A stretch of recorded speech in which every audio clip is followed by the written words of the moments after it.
अंबादास दानवे यांनी आपल्या कृत्याबद्दल माफी मागावी असाही आग्रह प्रसाद लाड यांनी धरलेला आहे। दरम्यान प्रसाद लाड यांना जे करायचे ते करू द्या असंही अंबादास दानवे यांनी म्हटलेले आहे।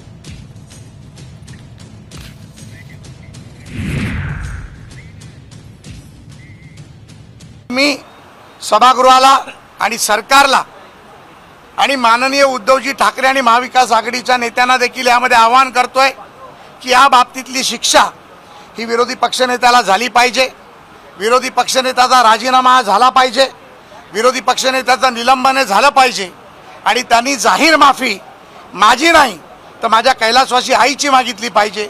ही माझी मागणी यांच्यापुढे राहील। मला वाटतं त्यांना जे करायचं ते करू द्या। आता त्यांना नियम आणि कायदे संविधान आठवायला लागलेलं आहे।